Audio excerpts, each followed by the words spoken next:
And tonight we begin the bulletin with a manhunt for runaway murder suspect Kevin Kinyanjui Kangethe, who walked out of Muthaiga police station and detected. Welcome back, guys. I trust you've been staying safe. Now, I think that at this point in time, you can call me either a prophet or a magician, because I said something in my last video before this one with regards to the unaliving of Margaret in B2 and the arrest of the key suspect, Kevin Kinyanjui Kangethe, and the fact that he had flown to Kenya after committing the offense, and that he had now been arrested in Kenya 3 months after a manhunt, and that the United States of America were liaising with the Kenyan authorities to extradite him. I went on to say that I hope there wouldn't be any negative surprises where he would pull a funny escape.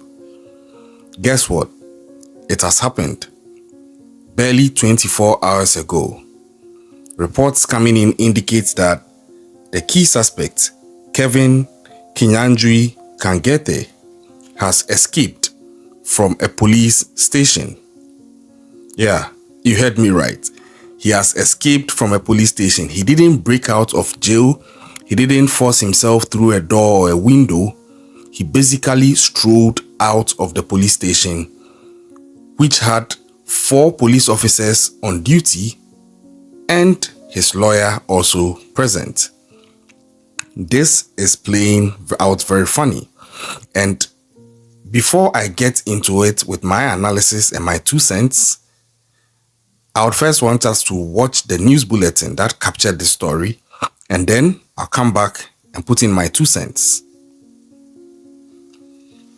A special multi-agency security team has been formed to pursue the suspect, with police sources intimating to Citizen TV that the search has been narrowed down to the Nairobi metropolis, specifically in Machakos County, where signals have indicated that he is on the move. 4 police officers who are manning the station have been arrested and are being interrogated by senior detectives in an incident that has shamed the Kenya police force globally and is only likely to cast more doubt on the law enforcers' capacities. Muthaiga has the details. The reported 4 p.m. escape of the murder suspect Kevin Kinyanjui Kangethe from the Muthaiga police station has put 4 officers manning the station at the time in hot soup. The officers, Elijah Kipkorir, James Minor, Hannah Karanja and Abdi Saman, were swiftly arrested and questioned over the escape of the suspect, who was only arrested last week at a club in Nairobi's Westlands area after months of manhunt. The escape of the suspect being an egg on the face of the government, which had received accolades from the United States police authorities, who are keen on bringing the murder suspect to book. Senior officers from the security docket are said to be piling pressure on their juniors to ensure the suspect is apprehended. But how did he escape in broad daylight at a station manned by more than 4 officers? Details emerging state that Kevin Kangethe slipped out of the station, walked right to this matatu stage before vanishing into thin air. That was moments after his alleged lawyer visited him at the station. According to police reports, John Degwa Minor, the alleged lawyer, walked into Muthaiga police station at 4 p.m. Wednesday, claiming to be Kangethe's lawyer, and requested to see his client. The police allowed Kangethe to leave the cell and go outside to meet his alleged advocate. Moments later, Kangethe walked out of the station before vanishing. The lawyer has been arrested and is expected to aid police with information on what transpired during the visit.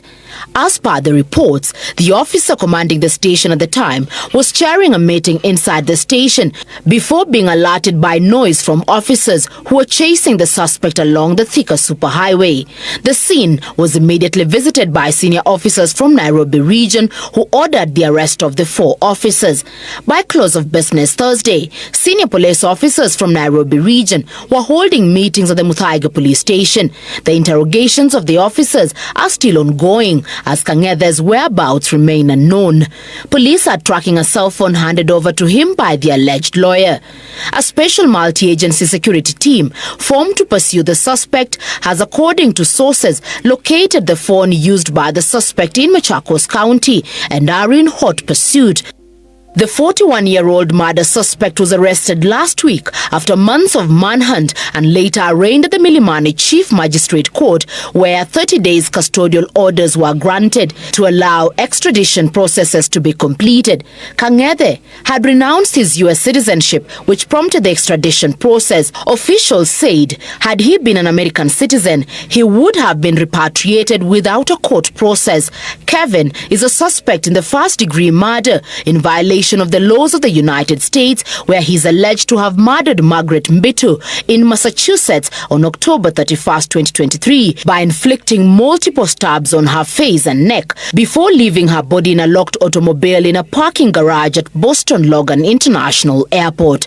Muthaiga, Citizen TV. So you heard it for yourself. And this is what I was afraid was going to happen, because I have seen the case of Thabo Bester. I've actually researched and covered it. If you are not familiar with that case, just go to my playlist. You see it there. This guy pulled out a prison break in a Michael Scofield style, bringing in his girlfriend and her dad and a whole lot of other security agencies to help him pull that stunt. Now, in this case too, although still evolving, I smell a fish. Or maybe I should say I smell a rat, because as it stands, Kevin Kangethe was just some few weeks away from being extradited to the United States to face the law for him being suspected as the one responsible for the unaliving of Margaret Mbitu in Boston, Massachusetts. But some way, somehow, on this particular day in the police station in Kenya, Kevin is able to be in the company of his lawyer, whilst 4 police officers are around, and in the scheme of things, some way, somehow, he gets the chance to just stroll out of the police station, after which the police officers now try to give him a hot chase to arrest him, and he flees. I don't get it. This is one guy who was really difficult to arrest. It took the police over 3 months to apprehend this guy in a nightclub. And given the background of the case against him and the fact that the United States is actually waiting for him to be extradited to them, how could the security measures around him be that porous? That is my question. Was it an original mistake, or was it a deliberate mistake? And this lawyer in question has been arrested. So has the 4 police officers as well. They've all been arrested as well. But you see, the harm has already been done. Now, first of all, who vetted this lawyer to ascertain that he's actually an authentic lawyer and he's who he's claiming he is? Was that done? If so, we would want to know in this investigation. 2, what were the protocols these 4 police officers were supposed to go through with regards to day manning the police station at that time, especially given the fact that they had such an important suspect in custody? How was this guy able to just stroll out freely like that? It sounds very suspicious, because I just don't get it. And where was his lawyer when he was strolling out? What advice did he give him? It's going to play out, or probably play out, in one of these scenarios. The first thing I'm suspecting is there's a possibility that the police have been paid off, or at least some of them had been paid off. Although there are 4 of them, I don't think it requires all 4 of them for him to successfully escape. It might require some key people depending on the positions they are manning. And if that's the case, I wouldn't be surprised if it turns out that these people were paid off. Some of them were paid off and they allowed this to happen. We've seen this in El Chapo's case before. We've seen this in Thabo Bester's case. So this is not anything new or me thinking too far. It's a possibility that can really manifest.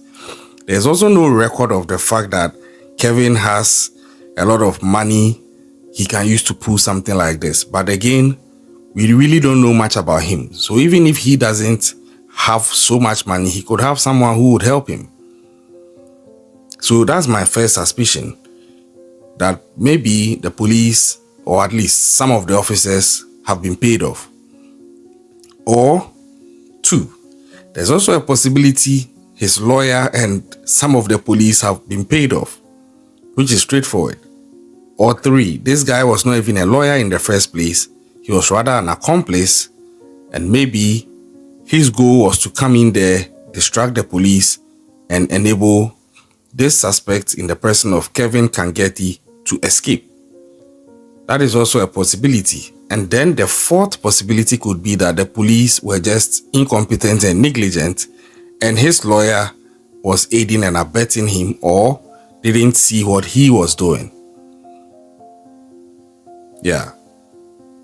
Either way it goes, I'm sure one of these theories would feature in the investigation findings, because I don't understand how this can happen.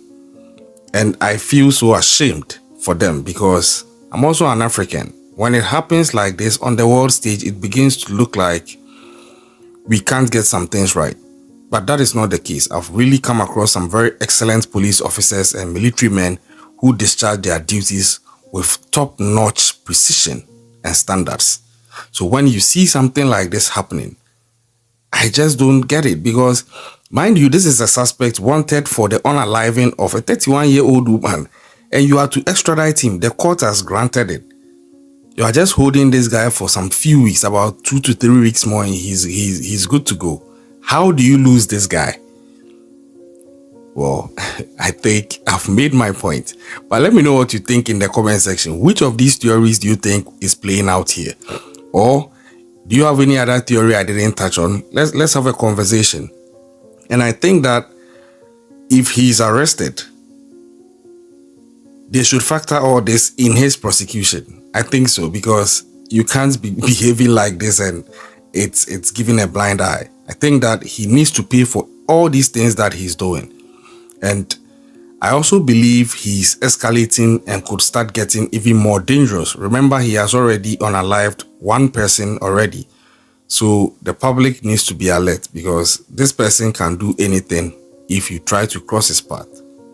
That is the bit I'll share. I hope he's arrested as soon as possible and that he faces the justice that he has to. I don't think he can get far, especially since he's wanted by the US. I wouldn't be surprised if his rearrest is delaying. We would start seeing the US intervening with their own officials. And I think that could be the best way to go if things are dragging. Let's wait to see how this goes. I'll be following the case as and when there are updates, I'm going to bring them to you. Stay safe out there. Keep an eye out. I'll catch you on the next one.